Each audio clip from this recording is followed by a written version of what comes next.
Pronto, já tá? Já tá vendo?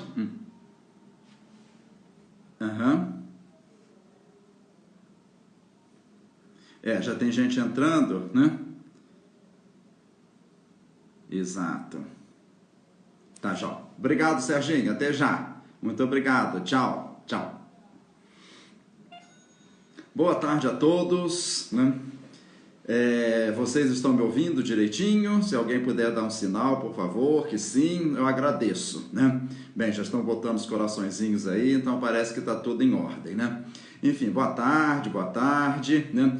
Enfim, bem-vindos todos aqui a mais 2 encontros pelo Shopping Cidade Jardim. Hoje, né, História da Moda no Brasil, História da Moda Nacional, primeira parte, e na próxima quinta-feira, exatamente às 16 horas, a segunda parte deste nosso encontro. Já foram 6, né, e agora, né, mais esses 2. Né? Falamos de marcas internacionais e agora falamos aqui do Brasil. Né? Enfim, tá? Eu reforço aqui a todos vocês que estão participando que, se porventura quiserem mandar alguma pergunta, mandem pela caixinha, tá? Pela interrogação, não exatamente aqui, onde normalmente as pessoas dão um sinalzinho, cumprimentam, dão oi, né? Uma opção de gente dando oi, Márcia, Inês, Henriette, enfim, né? E com isso, né, eu peço que vocês mandem pela caixinha inbox, né, ali pela interrogação, né? E é o seguinte que eu gostaria de falar com vocês também, né? Eu dividi essa história da moda no Brasil em 2 partes, né? Ou seja, né, hoje, nesse primeiro momento, vou falar desde o descobrimento, que nem era conceito de moda, mas na realidade já está sendo formatado o conceito de moda na Europa, até exatamente a criação da Fenite em 1958. E na quinta-feira eu falo do final dos anos 1950 até a atualidade, tá bom? Dividi em 2 partes, porque essa primeira, muitas coisas de ordem histórica, muitas coisas muito mais como indumentária, não moda propriamente dita, porém, né, nós temos, faz-se necessário falar, porque nós estamos aí em busca da nossa identidade, né? Identidade nacional em diversas questões, inclusive na própria moda, ao longo desse processo todo, desde a chegada do europeu em 1500. Então, fica assim lançada a sorte, e eu gostaria que vocês, se porventura fizessem perguntas, que fizessem dentro deste intervalo de tempo. Tá? Não perguntem coisa da atualidade, porque aí será o tema da próxima aula, que vai ser na quinta-feira. Então perguntem referente a este determinado intervalo de tempo, do descobrimento até, tá, o final dos anos 1950, de acordo com o bate-papo que vamos ter aqui agora, né? Muito bem, então eu começo falando, né, exatamente que o Brasil, quando o português aqui chegou, esse colonizador europeu, né, ele já nasce, né, sob o signo da moda, digamos dessa maneira. Por que razão? É o período que está sendo formatado o conceito de moda na Europa, que foi um processo, não foi da noite para o dia, foi um processo que já vinha caminhando desde o século XIV, século XV, né, até que Cabral chega aqui em 1500, ainda é século XV, vai ser século XVI só a partir de 1501, e o primeiro produto que os portugueses vão explorar aqui na nossa terra vai ser exatamente o pau-brasil.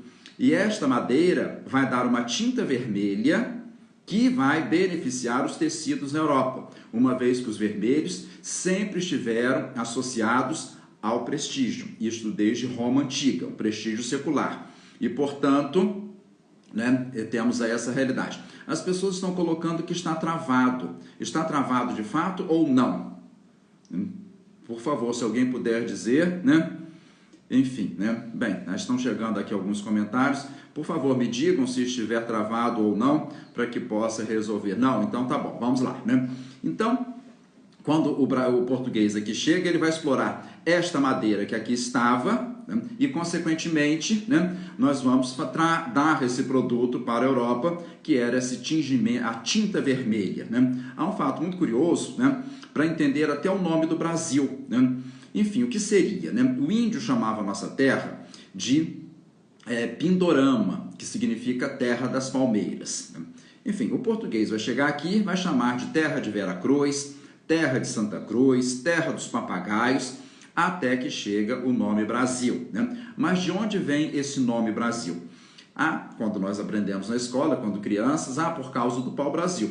Ótimo, é isso, mas vamos entender um pouquinho melhor, né?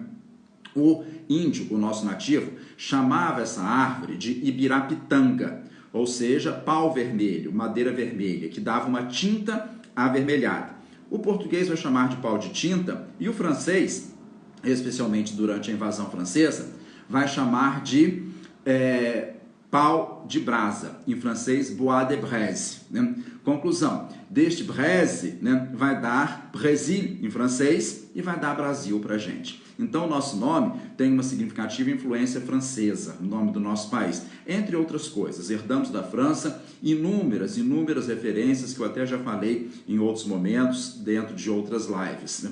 Mas, enfim, temos aí, inclusive, o próprio mote da nossa bandeira, Ordem e Progresso, é do positivismo francês de Auguste Comte, né? Que era ordem, progresso e amor. Para a nossa bandeira ficou só o ordem e progresso. Então imagine vocês que nascemos, né, dessa maneira, com o português explorando. Né? E assim vamos ter uma realidade que eu vou começar a mostrar para vocês aqui algumas imagens para ilustrar melhor. Então vale a pena lembrar, repito, tá, que o Brasil, o português quando aqui chega, é um pouquinho depois da formatação do conceito de moda na Europa, ainda em processo, porque não foi tão rápido.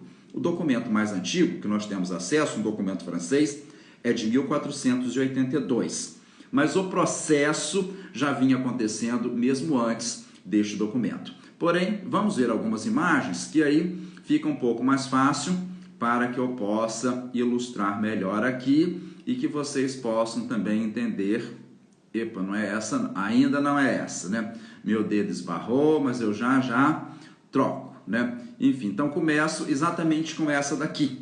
Então vejam um mapa exatamente do período do descobrimento que o europeu está explorando as nossas riquezas naturais. E aí é exatamente a extração do pau-brasil. Não vou dizer que seja exportação, porque não era. Era uma questão relacionada à extração, exploração das nossas riquezas. E depois vem o ciclo da cana-de-açúcar, o ciclo do ouro e mais adiante o ciclo da borracha, ou seja, diversas questões, diversas identidades de exploração das nossas riquezas naturais. E exatamente esta árvore que aqui está, com essa florzinha amarela, né, que precisa de muita água, muita água, para atingir aí a sua altura normal e que vai dar na sua madeira esta determinada tinta amarelada. A madeira tem esse aspecto de incandescência, por isso que o francês chamou de pau de brasa, né, que lembrava uma madeira incandescente, uma madeira pegando fogo. Então esse aí é o pau-brasil e que, né, de acordo com essa realidade, vai dar o nome aí ao nosso país, né? Então imagine vocês que o nosso autóctone, o nosso índio, ele sabia muitíssimamente bem fazer o trançado. Não só o trançado com palha, como nós estamos vendo aqui, né? Esse daqui da tribo Satarés Mavés, né? Que, né, também fazia muito bem o trançado com linhas, tá? Para fazer redes, para fazer uma série de outros objetos necessários. Então vejam que o nosso nativo tinha esse domínio do trançado, que vai ser uma certa referência que vamos poder entender o porquê do tecido no Brasil também ter uma significativa tradição, principalmente a fibra de algodão, porque isso tudo é herança do nosso nativo, assim como o comportamento, assim como uma realidade associada à própria, como que eu poderia dizer, a própria maneira de tratar o seu corpo, uma naturalidade com o seu próprio corpo, herdado especialmente do nosso índio, assim como o banho diário, uma vez que o índio andava nu. Então nós temos essa, devido ao calor em especial, mas nós temos essa relação muito natural com o nosso próprio corpo por essa herança dos nossos autóctones.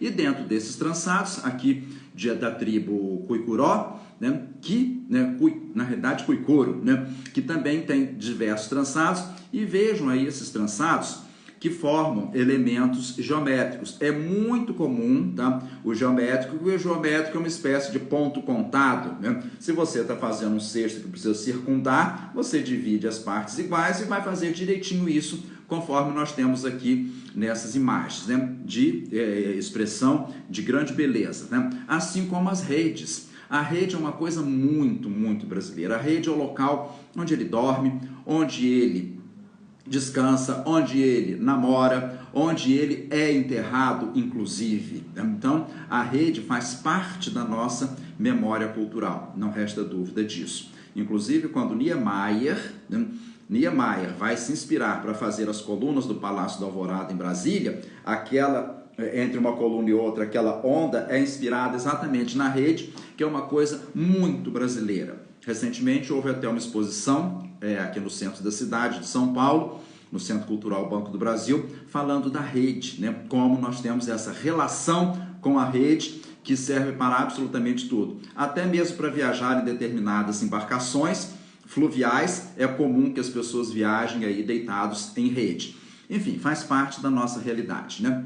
E aqui nós vamos ter também a nossa pintura corporal e a arte plumária. A arte plumária brasileira é considerada das melhores de todo o mundo, se não a mais bonita, não só pela coloração, né, como também pela simetria, porque eles pegam as penas das aves, né, de acordo com de uma asa e de outra, e vão formando isso nos seus respectivos adornos, nos cocares ou adornos outros, né? Então temos aí uma herança da arte plumária muito significativa. Não é à toa que no carnaval o brasileiro adora essa questão de penas e de plumas. É uma herança que nós temos da cultura dos nossos autóctones, dos nossos índios, com diversas manifestações aí da arte plumária. E assim, né, mais do que isso, nós temos a pintura corporal. Olha que interessante, são as duas cores especialmente usadas pelos nossos nativos. O vermelho, que vem do urucum, e o preto, que vem do genipapo. Então, o genipapo é um fruto que tem uma intensidade olfativa muito grande. O cheiro do genipapo não é lá muito bom mesmo, não. Quando o europeu aqui chega, disse né, que o índio brasileiro cheirava mal. Na realidade, né, o índio brasileiro não cheirava mal porque ele tinha o hábito do banho diário. Era o cheiro do genipapo que o europeu não conhecia esse fruto, que é de fato um cheiro muito intenso, muito ativo. Porém, o genipapo tem uma outra função. Né? O genipapo tem esse cheiro tão forte, tão forte, tão forte, que serve como repelente, espanta os mosquitos, que são muito comuns em climas mais quentes. Então, servia não só para adornar o corpo, essas pinturas que assim vemos, são códigos visuais de pertencimento a uma tribo e também a minha função específica nessa determinada tribo. Então, temos aí essas características de acordo com a leitura gráfica feita. Muitas vezes pintam o corpo inteirinho, com esses motivos aí geométricos, né? Enfim, uma outra característica de herança, né? A pintura corporal, que também é muito usado no Brasil, até mesmo, especialmente no carnaval. Mas imagine, olha a beleza deste par de brincos feito com arte plumária pelos índios carajás. É excepcionalmente belo, um colorido intenso, o colorido dos trópicos, né? O amarelo é mais amarelo, o azul é mais azul, o vermelho é mais vermelho, o verde é mais verde, né? E consequentemente temos essa beleza aí de peças como essa que eu trouxe aqui para mostrar para vocês, né? Uma peça até mais contemporânea, mas vem da tradição aí dos nossos, né?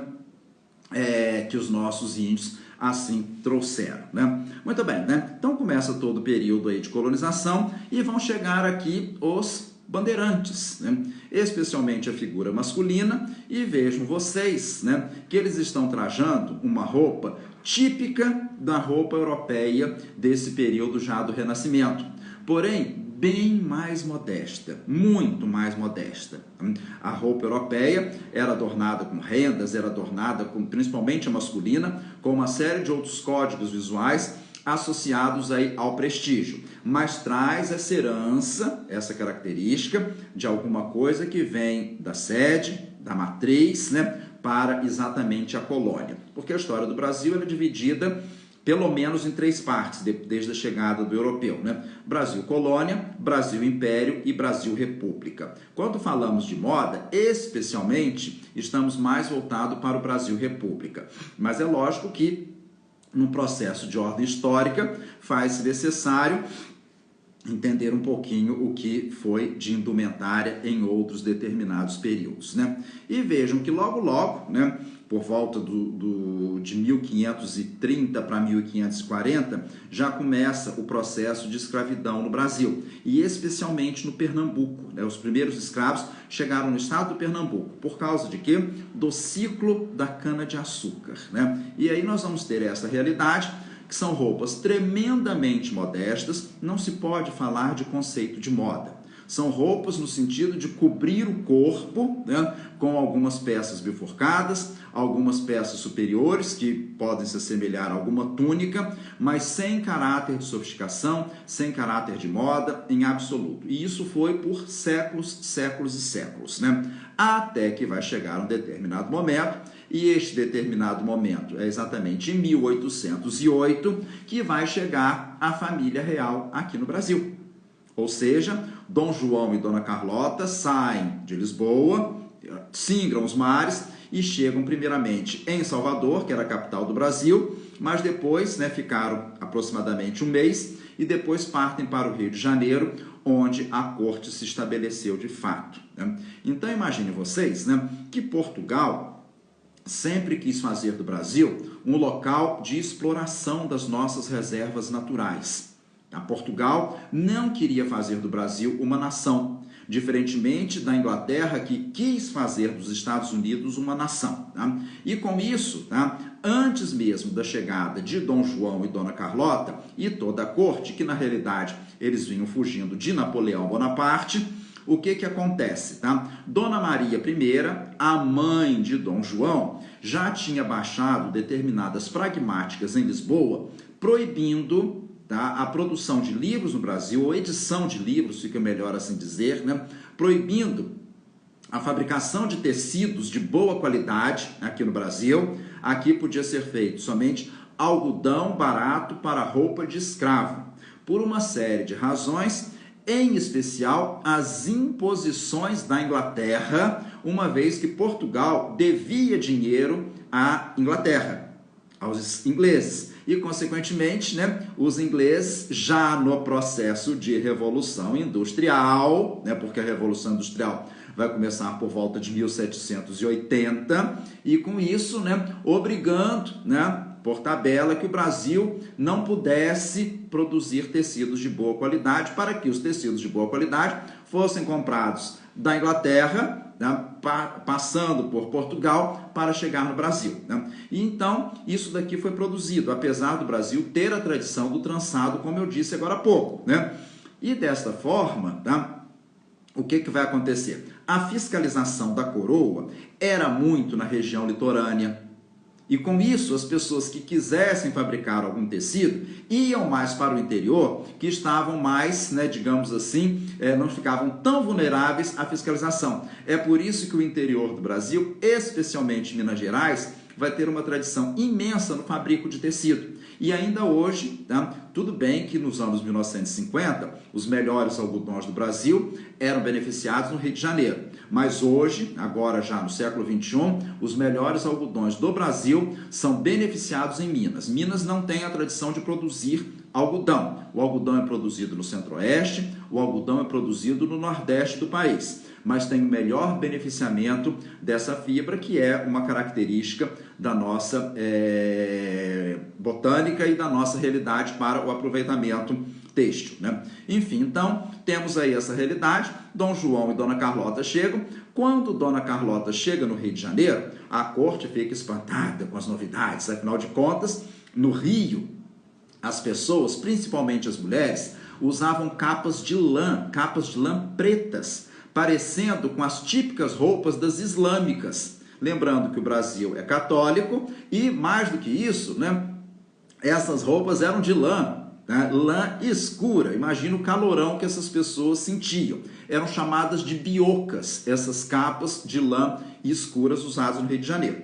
Dona Carlota Joaquina chega usando a típica roupa que era a moda da Europa por influência da França. Portugal nunca foi um país que tivesse imposto determinados comportamentos de moda. diferentemente da França, que já vinha desde Luís XIV impondo uma série de posturas, uma série dessas realidades, né? E assim, né, ao tempo que Dom João chegou, quem estava governando a França era Napoleão Bonaparte, e quem acabava definindo a moda era exatamente a imperatriz Josefina. Daí, dessa forma, né, os vestidos de moda na França eram aqueles vestidos inspirados nas roupas das gregas, que tem a cintura logo abaixo do busto e é um camisolão, normalmente branco e de algodão. Dona Carlota Joaquina chega com essas roupas aqui, por quê? Porque era moda na Europa, lançada especialmente por Paris, via a corte francesa com Joséphine Bonaparte.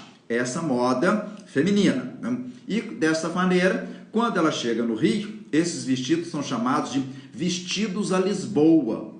Por quê? Porque era a moda que se usava em Lisboa, mal sabiam os nativos que essa moda vinha de Paris e não de Lisboa propriamente dita. E há relatos muito curiosos, né, que um excesso de mosquitos aqui no Brasil, né, e o decote dessas roupas é bem acentuado, né, fica um decote normalmente quadrado, né, e há relatos que os colos das mulheres ficavam todos vermelhos, não só de picadas de inseto, como de batidas, que elas precisavam estar espantando os mosquitos toda hora. Então ficava mais rosado, mais avermelhado, espantando os mosquitos, né? Mas o que vai acontecer, né? Dom João e Dona Carlota chegam em 1808, mas, né, a missão francesa, uma missão cultural, chega em 1816. Para registrar as coisas que estão acontecendo no Brasil, especialmente com o trabalho de Debré, que foi um dos principais nomes da missão, que era sobrinho, né, do Jacques-Louis David, aquele grande pintor da corte napoleônica. E Debré chega aqui no Brasil e Debré vai desenhar as roupas de Dona Carlota Joaquina. E Debré a chamava de Arara, porque Dona Carlota Joaquina gostava muito de cor, e mais do que isso, tinha uma voz muito estridente. Debré vai chegar, né? A corte está no Rio de Janeiro, né? Próximo ali, a caminho de Petrópolis, tem a Serra das Araras, onde há muitas araras. Debré não faz por menos, né? Chama Dona Carlota de Arara, né? E vai desenhar as suas roupas e também vai desenhar a bandeira do Império, quando da nossa independência em 1822. Então Debré assim o faz, né? Colocando o verde e amarelo, né, que nos ensinam quando a gente é criança, o verde das nossas matas, o amarelo do nosso ouro, mas no fundo não é isso não. Talvez para as crianças ficasse um pouco mais difícil explicar a realidade do verde e amarelo, né? Debré faz uma homenagem à dinastia de Avis, de quando, né, o Brasil foi descoberto. Dom Sebastião, Dom Manuel, eles eram da dinastia de Avis. Consequentemente, as cores da dinastia de Avis em Portugal eram verde e amarelo. Por isso que Debré usa o verde e amarelo. E vai colocar no centro da nossa bandeira a esfera armilar. A esfera armilar é um instrumento de navegação. Lembrando que Portugal eram os melhores portugueses, eram os melhores navegadores existentes e os melhores cartógrafos. Espanhóis eram muito bons, não resta a menor dúvida, mas portugueses, por ter aquele mar imenso, sem fim, e que se você se joga no Atlântico vai cair aqui, né? Conclusão, né? Eles foram excelentes cartógrafos e excelentes navegadores, né? Colombo, por sua vez, era genovês, mas teve o patrocínio dos reis católicos Fernão e Isabel de Castela, que também vai chegar aqui. A Espanha era excelente também em navegação, não resta dúvida. Mas Portugal, eles eram exímios, né? Principalmente cartógrafos, para conhecer essa questão toda. Portanto, a esfera armilar vai estar na nossa bandeira. Quando vem a proclamação da República, em 1889, exatamente a 15 de novembro, aquela esfera armilar vai ser tirada da bandeira e vai ser colocada uma esfera planificada, né, com a cor azul, lembrando o céu do Brasil de fato, e as estrelas são as estrelas que representam os estados, à época o número de estados do Brasil, obviamente depois vão sendo acrescidas, mas as estrelas originais representam as principais estrelas que estavam no firmamento na noite da proclamação, vistas pelo céu do Rio de Janeiro.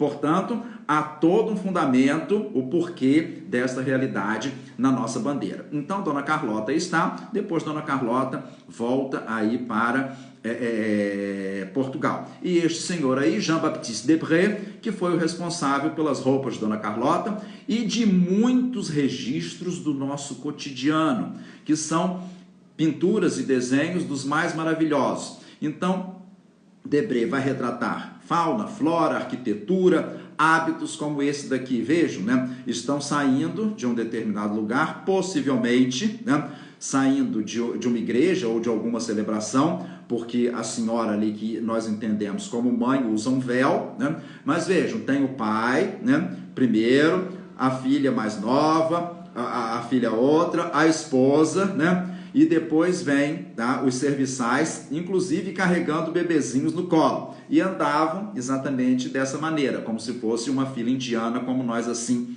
conhecemos, né? Então, Debré vai ter essa representatividade imensa, né, no registro imagético da cultura do Brasil, né? Vem a nossa independência e depois vem, né, a coroação dos nossos monarcas. Aqui nós temos as duas coroas, desenhadas por ourives portugueses, com ouro brasileiro, né? E aqui a coroa de Dom Pedro I e a coroa de Dom Pedro II.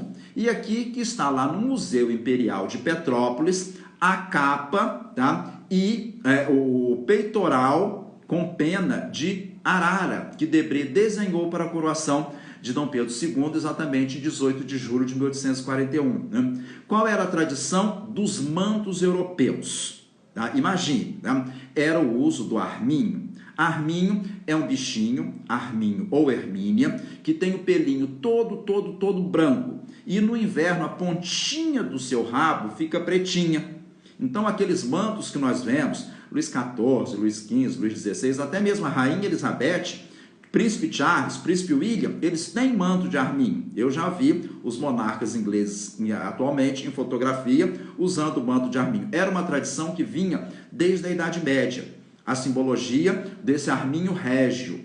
O pelinho é muito delicado, super protege, branco, que passa essa ideia, tá, de uma iluminação, de um diferencial, tá, de algo, né, até mesmo, né, associado ao plano divino. Né?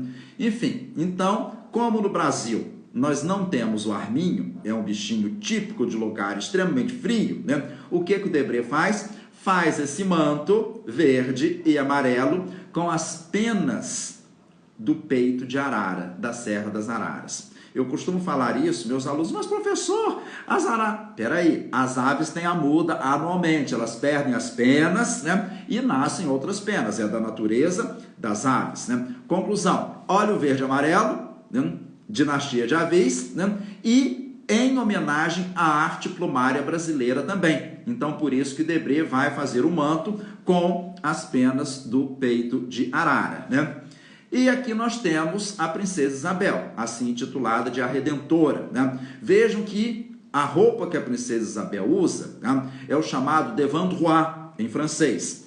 É uma moda totalmente francesa, totalmente francesa. A frente é reta e há um volume na altura do bumbum, que o francês vai chamar de derrière, né? E que era o padrão da moda na Europa, né? Lembrando que a corte portuguesa é uma corte europeia, né? Mas aqui no Brasil usando isso. E o preto, né? O preto, né, como nós podemos ver aqui também, né, se faz muito presente. O preto, cor da austeridade, cor do prestígio e uma série de outras associações muito difundido pela Rainha Vitória da Inglaterra, colocando o preto, uma vez que é uma cor associada a essa austeridade. A Rainha Vitória era muito repressiva, né, usava o preto direto. E aqui uma foto de Dom Pedro, Princesa Isabel, né, e a família imperial. Vejam que o menininho que está sentado, os príncipes herdeiros e esse menorzinho em pé, já usam o marinheiro, né, uma coisa que já tinha surgido também na Europa, especialmente em Paris, a roupa marinheiro para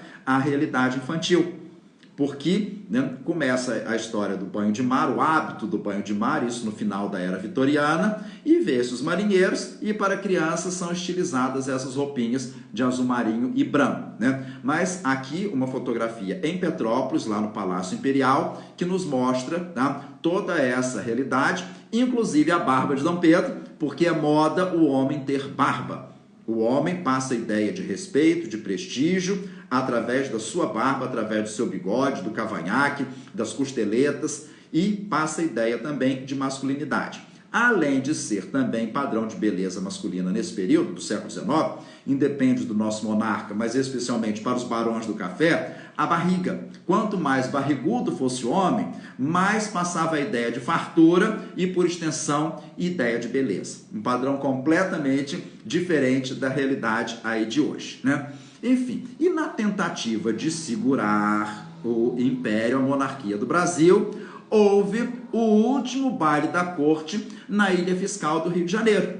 Esse baile famosíssimo, né, que antecedeu alguns dias da própria proclamação, que foi a 15 de novembro de 1889, lembrando que a princesa Isabel já tinha assinado a Lei Áurea em 13 de maio de 1888, e esse baile, imagina, no Rio de Janeiro, mais próximo ao final de ano, significa que estivesse, né, calor, ou pelo menos que não estivesse fazendo frio. Vê-se aqui algumas pessoas decotadas, mas há relatos de que foram encontrados inúmeros casacos de pele. As mulheres foram de casacos de pele no baile da Ilha Fiscal. Por quê? Porque era chique usar pele em Paris. Era chique usar pele na Europa. Então, para que nós possamos ser chiques, usava-se pele aqui também, sem a menor necessidade. Pelo menos no Rio de Janeiro, né? Mas mesmo já no século XX, ainda era comum, fizesse um friozinho, vamos usar um casaco de pele, porque é bacana. Lembrando que o que era bacana também,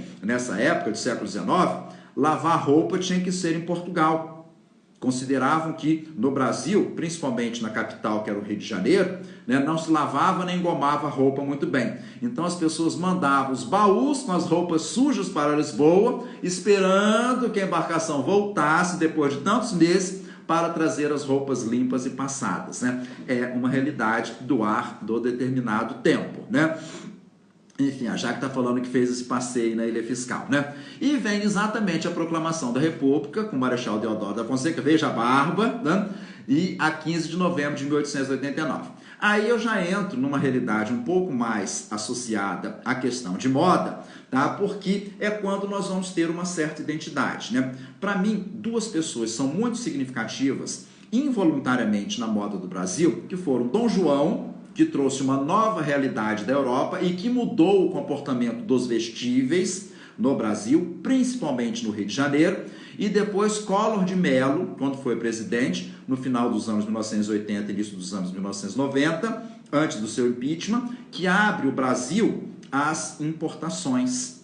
Né? Dom João abriu os portos às nações amigas. Nações amigas entendias Inglaterra, diga-se de passagem.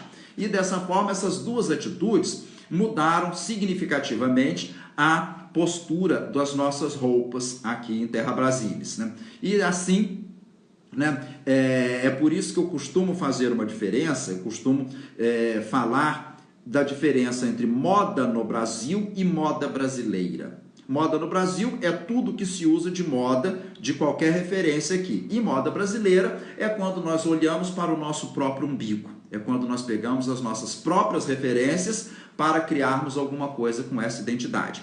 E, de fato, esta moda brasileira, neste fundamento que eu gosto aí de exemplificar, vem especialmente a partir de Collor de Mello. Porque até então era muito uma moda vinda, seja da França, seja da Inglaterra, seja da Itália, seja dos Estados Unidos. Temos que admitir essa realidade, né? Enfim, e aí nós vamos ter, né, uma moda no período da Belle Époque, esse intervalo de tempo que vai de 1890 até 1914, esse período que antecede a insurreição da Grande Guerra. A Grande Guerra vai de 14 a 18, a posteriormente chamada Primeira Guerra Mundial, e vejam vocês que é exatamente a moda que acontece em Paris, né? Cintura marcada, coque fofo, gola alta, chapéus enormes, sombrinha. Inclusive a cintura era tão estrangulada que era comum as mulheres descansarem dessa forma, ou seja, eu descanso ajoelhando numa cadeira que não dá nem direito para sentar. Então eu repouso um pouquinho, encostando numa balaustrada, encostando numa cadeira, mas eu estou muito bonita, não resta a menor dúvida, né? E nós vamos ter essa Belle Époque muito representativa no Rio de Janeiro, Manaus e Belém, devido ao ciclo da borracha, lá na região norte do país. Antes da seringueira ter sido contrabandeada pelos ingleses para a Ásia e começaram a plantar a seringueira, né, mas com plantio, não era um extrativismo natural. E, consequentemente, né, o látex das seringueiras asiáticas, né, acabaram tendo um preço menor e detonaram com a nossa economia nesse final do século XIX. Aí vem o ciclo do café, né, que já estava paralelo e o café acaba se sobrepondo, né? Mas vejam vocês, essa é a moda da Belle Époque e uma referência que está em todos os livros de moda masculina do mundo, né? O brasileiro mineiro da cidade de Palmira, que hoje chama-se Santos Dumont, em sua homenagem, né? Alberto Santos Dumont, né? Que vivia em Paris, vivia em Petrópolis, vivia no Guarujá e vivia também na sua cidade de Palmira. E com isso, Santos Dumont é uma das referências masculinas de grande elegância, tá? Então vê-se em livros internacionais de moda a notificação do brasileiro, pai da aviação, com a sua elegância, os seus colarinhos altos, que foram característicos nesse período da Belle Époque, tanto para homens quanto para mulheres, especialmente por causa da sífilis. Não quer dizer que todos que tivessem os seus respectivos colarinhos altos que fossem sifilíticos. Não eram. Era pelo fato de que a sífilis em estágio avançado te deixa com caroços e manchas no pescoço. Alguma figura na sociedade europeia, alguma pessoa importante, com certeza adquiriu a doença, não tinha tratamento, tratava-se sífilis com mercúrio cromo, isso e nada é a mesma coisa, né? E consequentemente, né, passou a ser moda golas altas para homens e para mulheres, como é o caso aqui de Santos Dumont, né? E vamos ter, né, uma das empresas centenária no Brasil e que mais representa a moda popular do Brasil, que é exatamente as casas pernambucanas, hoje só pernambucanas, que foi fundada em 1908 pelo Arthur Lundgren, filho do velho Lundgren, que tinha vindo como migrante da Suécia para o Brasil. Então foi fundada no Pernambuco e chegou a atingir o país inteirinho. Não havia uma cidade no interior do Brasil que não tivesse uma sede das casas pernambucanas. Mas na capital, além das pernambucanas, tínhamos o Parque Royal, essa loja magnífica, maravilhosa nesse período da Belle Époque, e com uma filial na cidade de Juiz de Fora, em Minas Gerais. Então o Parque Royal foi referência de grande local para consumo de produtos de moda, especialmente vindos da Europa, né? Assim como o Mapping, que chega no Rio de Janeiro, não se encaixa muito bem com a realidade local. Mapping é uma empresa inglesa, Mapping Stores ainda, e chega em São Paulo em 1911, que tornou-se uma realidade exatamente da questão da moda em São Paulo também, né? Assim como em Belém do Pará, essa loja esplêndida, maravilhosa, chamada Paris na América. É um dos melhores exemplos da arquitetura Art Nouveau de todo o Brasil, principalmente na parte de dentro. Por fora, ela é um pouco eclética, né? Eu já tive a oportunidade de visitá-la, é impressionantemente linda essa loja. Mas vejam vocês a escadaria que leva para o pavimento superior, dentro dos padrões, né, fundada em 1870, né, e era uma loja que vendia tecidos e trazia as coisas, obviamente, né, de Paris. Não é à toa o nome Paris na América, né? Então Belém foi muito representativa. É linda essa loja. Indo a Belém, tentem visitá-la, tá? Tá no centrão da cidade, mas vale super a pena, né? E aí nós vamos ter, né, também nesse período da Belle Époque, o surgimento da revista Fonfon, né, que foi uma das primeiras revistas, já tinha os jornais de moda, né, Jornal das Damas, né, uma série de outros, né, mas a Fonfon surge aí nesse intervalo da Belle Époque, ditando as questões aí de moda, né, muito interessante, né, Fonfon é a buzina do carro, né, é um mundo muito moderno, afinal de contas, esse mundo moderno é saudado na Europa pelos futuristas, que se fizeram em Paris, e italianos que se fizeram em Paris, mas havia uma revista na Europa chamada Klaxon, e Klaxon é buzina em francês. Olha a nossa onomatopeia aqui no Brasil, a nossa revista acaba sendo Fonfon, né? E uma coisa muito interessante, nós temos aqui, né, o senhor Hermes da Fonseca se casando com Dona Nair de Tefé, né, filha do barão de Tefé. Imagine, tá? Por que eu trago aqui essa imagem, tá? Um jornal noticiando ele que foi presidente do Brasil e ela primeira-dama. Dona Nair de Tefé foi uma das primeiras a cantar a bola do feminismo no Brasil, né? E, consequentemente, ela desenhava, ela ilustrava esses jornais e desenhos de moda. Ela assinava Rian, era o seu pseudônimo, ou seja, Nair de trás para frente. Então, os desenhos de Dona Nair, Rian, foram muito interessantes, né? E aí, já durante o período da guerra, vemos aqui uma nítida influência dos uniformes dos soldados, nesse desenho aqui, a pessoa do primeiro plano, e, como dizia a imagem, as saias sobem de acordo com as regras de Paris. Então, o que é feito em Paris, vem para a gente também, não resta a menor dúvida. Se a saia sobe, se a saia encurta, se faz o que for, se marca a cintura, se não marca mais a cintura, se está em Paris, vamos fazer aqui também, né?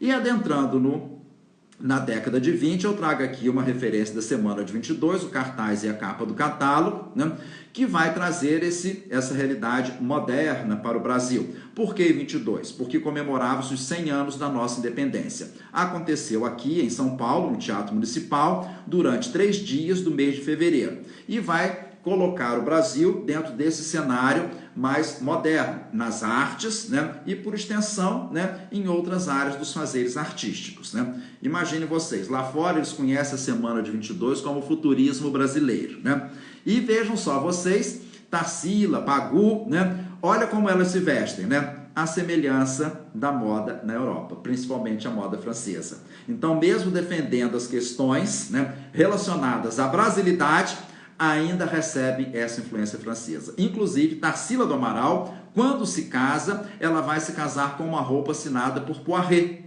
um nome da moda francesa que nos anos 20 nem estava fazendo tanto mais sucesso, porque Chanel já tinha se sobreposto ao próprio Poiret, mas era um nome expressivo da moda francesa. A parte superior do seu vestido, com a própria etiqueta Poiret, está no Museu Nacional de Belas Artes, no Rio de Janeiro, né? Mas, enfim, é a moda francesa que o Brasil vai seguir, né? Aqui em São Paulo nós vamos ter a Casa Alemã, trazendo aqui, olha, impermeáveis para senhoras, né? Enfim, é uma realidade, aqui também chove, não resta a menor dúvida, mas o padrão estético, chapéu cloche, a ausência da cintura marcada, isso tudo veio de Paris, né? Então temos essa realidade, que durante a Segunda Guerra Mundial, né, vai precisar trocar de nome, assim como, porque não podia ter nada associado à questão alemã, por causa do nazismo, assim como o Palestra, esse time de futebol daqui de São Paulo vai passar a ser Palmeiras, e uma série de outras coisas que precisaram mudar de nome, porque estavam perdendo a clientela, né, em função da realidade da guerra na Europa, né? E aqui nós vamos ter um senhor que pouquíssimas pessoas conhecem, que é o senhor chamado Camilo Sabag. Este senhor era libanês de nascimento, né, tinha estudado para ser padre, extremamente culto, veio para o Brasil, ele deixou o seminário, né, casou-se, enfim, constituiu família, né, mas ele desenhava roupas e vestia a alta roda paulistana, ou seja, as quatrocentonas de São Paulo, como se diz aqui, que vem de tradição de longa data, se vestiam com Camilo Sabag. Antes mesmo de Dona Mena Fiala fazer sucesso no Rio de Janeiro.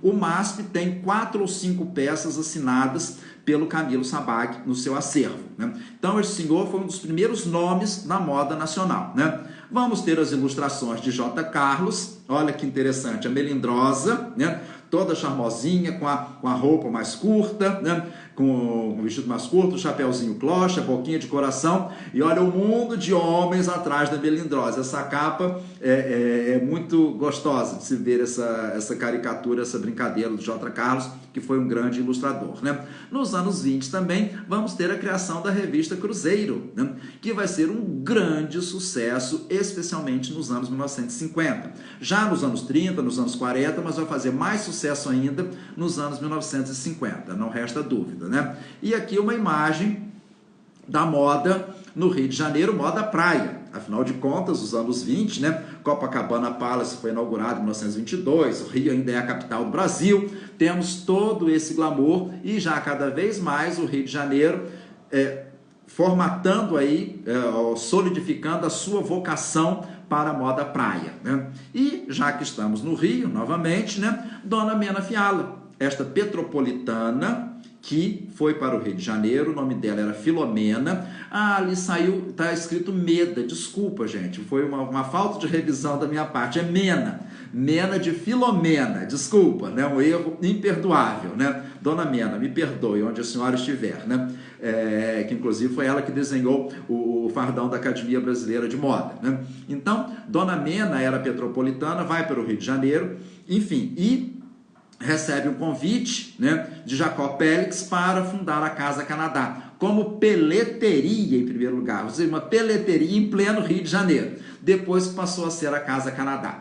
Então, eles, né, se inspiravam na moda europeia, mas especialmente faziam os vestidos de noiva, tá? E além de bordados maravilhosos, né? E Dona Mena Fiala, aqui já uma imagem dos anos 1950, ela foi uma profissional da moda que vestiu 4 primeiras damas. Eu creio que nenhuma outra pessoa vai conseguir vestir 4 primeiras damas, né? Dona Mena vestiu Dona Darcy Vargas, Dona Sara Kubitschek, que é essa imagem aqui, o vestido de inauguração, do baile de inauguração de Brasília, foi feito por Dona Mena, né? Depois ela vestiu Dona Santinha Dutra e depois ela vestiu Dona Dulce Figueiredo, né? Que se vestiam aí com Casa Canadá e Dona Mena, né? Muito bem, né? E aqui nós temos o primeiro registro do desfile de moda no Brasil, que foi em 1935 no Mapping, aqui em São Paulo, no Salão de Chá da Casa Mar.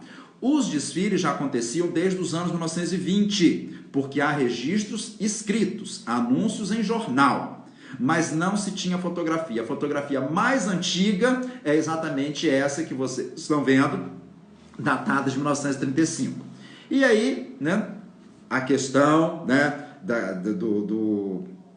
do militarismo ou das ditaduras europeias já está em plena ebulição, né? E a Segunda Guerra Mundial já está batendo a porta, né? E nós vamos ter um período especialmente das madames na moda do Brasil. Muitas delas judias que vieram para o Brasil mesmo antes da Segunda Guerra. A moda brasileira deve sim muito aos judeus, porque trouxeram técnicas especialmente de confecção, né? E essa daqui nós temos a Madame Rosita aqui em São Paulo, né? Ela que está na extrema direita, né, com 2 modelos parisienses, francesas, que vieram desfilar para ela aqui no Brasil, isso no finalzinho dos anos 30, e a imagem da esquerda, Madame Rosita indo ao Canadá, que ela ia muito ao Canadá e ao Uruguai para comprar peles, para poder fazer os seus casacos de pele, né? Com a sua loja ali na Avenida Paulista, né? Imaginem, tá? Madame Rosita tinha até cofre, geladeira para as clientes guardarem as suas peles aí durante o inverno, né? E nós vamos ter Alceu Pena, gente, está terminando o nosso tempo, vou ter que correr aqui, né? Alceu Pena, que já ilustra a revista, especialmente o Cruzeiro, desde o finalzinho dos anos 30, né? E as famosas garotas do Alceu, né? Vejo aqui a imagem, pegou um pouquinho, mas Verão em Catalina, né? Moda praia com os maiôs catalinas vão ser outra realidade do Brasil, né? E esses desenhos maravilhosos, porque o que o Alceu fazia, né, todos iam atrás, né? E vamos ter também Carmen Miranda, que vai para o exterior e começa a fazer sucesso via o cinema americano. Tinha sido vista por produtores do cinema no Rio de Janeiro, no Cassino da Urca, e resolvem levá-la para os Estados Unidos, né? Enfim, né? E vai fazer muito sucesso, que já tinha usado aí os seus tamancos, porque Carmen era de baixa estatura, vai colocar bons turbantes com todas as frutas, principalmente as tropicais, e vai virar identidade nacional, né? A roupa dela foi desenhada originalmente por um senhor carioca chamado J. Luiz. Quando ela vai para os Estados Unidos e que Alceu Pena vai lá, Alceu Pena vai reformular a roupa de Carmen Miranda. A originária, a primeira, foi feita por um senhor chamado J. Luiz, né? E aí nós temos os concursos de Miss Elegante Bangu. O Brasil precisou desenvolver a sua indústria têxtil, especialmente ao tempo de Getúlio, pelo fato de que não tinha como importar tecidos durante a Segunda Guerra e viva o algodão. E a fábrica Bangu, no Rio de Janeiro, fazia o concurso primeiramente somente para as cariocas e depois estendeu para todo o Brasil, né? Uma das pessoas que concorreu ao título de Miss Bangu, mas não venceu, foi, né, uma pessoa do interior de São Paulo chamada Carmen Terezinha Sobiati, que vai ser uma das mulheres mais elegantes que o Brasil já teve, conhecida como Carmen Marinque Veiga, quando ela se casa com o Marinque Veiga, né? Do Rio de Janeiro, da Rádio Marinque Veiga, né? E aqui, né, os desfiles aconteciam no Copacabana Palace, para ver quem seria a Miss Elegante Bangu. Às vezes eram mais concorridos do que o próprio desfile de Miss Distrito Federal, né? Que o Rio ainda era capital, né? E vejam, tá? As roupas tinham que ser feitas com algodão, né? Sem dúvida alguma, e o algodão da Bangu, que o José Ronaldo desenhava para que elas fizessem essas roupas. Imagine em pleno Maracanã, né, as aspirantes ao título de Miss Bangu, né, com os seus respectivos saltos altos na grama, mas desfilando, né, no meio do gramado, possivelmente num fla-flô, né, porque para o Maracanã estar lotado, tinha que ser um fla-flô a essa altura da história, né? E eu termino aqui com Caio de Alcântara Machado, que vai criar a FENIT em 1958. Caio de Alcântara Machado, ele é um empresário da área de marketing, ele viaja muito, né? Viajava muito, ele vê o processo das feiras industriais acontecendo não só nos Estados Unidos como na França, e ele traz as feiras industriais para o Brasil. E a primeira das feiras foi exatamente a Feira Nacional da Indústria Têxtil, que começou no Parque do Ibirapuera. O sucesso foi tão grande, era uma por ano, que acabou precisando construir o pavilhão do Anhembi, e ele numa foto durante a construção do Anhembi na Marginal Tietê, para que houvesse um espaço muito maior para abrigar essa realidade, né? Enfim, então a aula de hoje eu termino aqui, né, com este mote que está presente na nossa realidade hoje. Eu apoio a moda nacional, enfim, e vamos apoiar a moda nacional, né? Sempre, especialmente nesse momento que estamos vivendo, né? Eu agradeço a todos vocês, né? E vou passar aqui por ver as perguntas, né? Se tem algumas. Eu creio que chegaram algumas, né?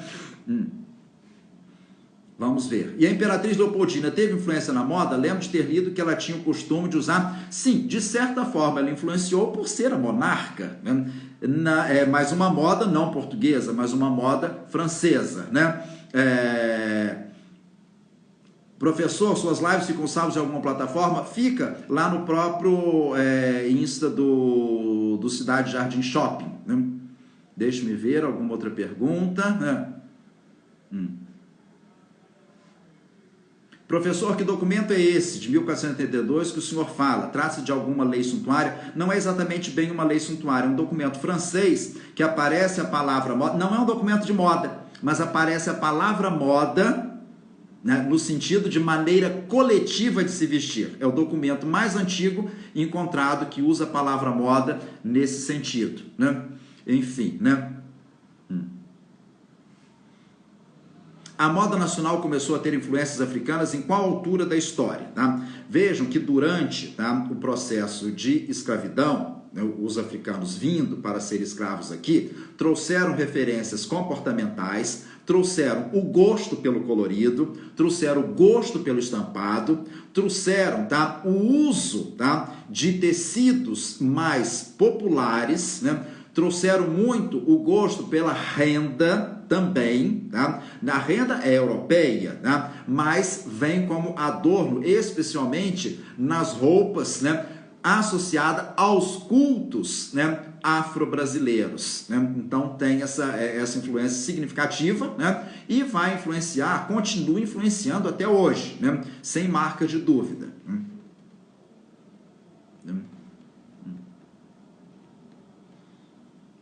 Desculpa, acabei clicando na mesma pergunta, né? Qual personagem pode ser considerado um ícone da moda brasileira? Olha, né, a pessoa me apertou sem me abraçar, né? Existem várias pessoas, mas talvez uma das pessoas mais emblemáticas da moda brasileira, profissional de moda, tenha sido Denner Pamplona de Abreu, né, que vamos falar na aula que vem, né, na aula de quinta-feira, né?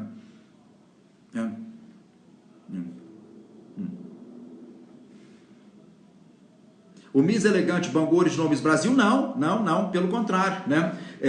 A primeira Miss Universo foi uma brasileira, Yolanda Pereira, uma gaúcha, em 1930, que já tinha o concurso de Miss Brasil, já tinha o concurso de Miss Universo, né? Imagina, o Brasil deu a primeira Miss Universo, em 1930. Né?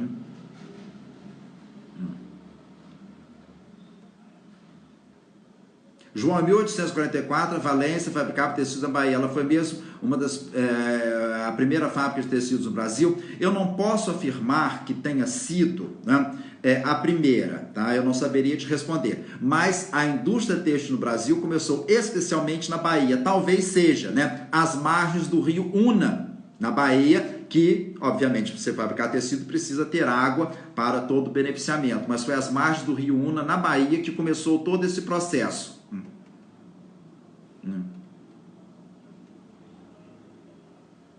Ser barrigudo, ser moda na monarquia é muito engraçado, amo a história. Cada época com seu determinado padrão, né? Bem, aqui a última mensagem que veio, Denner maravilhoso, não resta a menor dúvida, né? Mas fica aí o assunto especialmente para a próxima. Tem uma outra pergunta. Quem vestia as damas da família real na época? Especialmente Debré, que desenhava para a corte, né? Mas tinha, obviamente, as costureiras no Rio de Janeiro, né? Os próprios alfaiates, que também vieram dessa profissão da Europa para cá, né? Mas a alta corte, principalmente a nossa monarca maior, Dona Carlota, foi Debré que assim vestiu, né? Depois não tínhamos um costureiro específico, mas a moda, depois, obviamente, que veio a independência, até depois mesmo da própria independência, né? Quando de Princesa Isabel, mas uma referência vinda especialmente da Europa, né? Muito bem. Meus caros, né? Bem, eu até voltei essa pergunta para voltar aqui. Já vai dar o nosso momento final. Eu agradeço a todos vocês. Agradeço, tá, ao Sérgio Amaral, ao Bruno Astuto, que me convidaram para mais esses 2 encontros sobre moda no Brasil, tá bom? Então, encerramos a nossa aqui hoje e na quinta-feira, às 16 horas, temos a segunda parte, que vai de Fenite até os dias atuais. Muitíssimo obrigado a todos vocês e até um próximo momento, tá? Tchau, obrigado, até quinta-feira.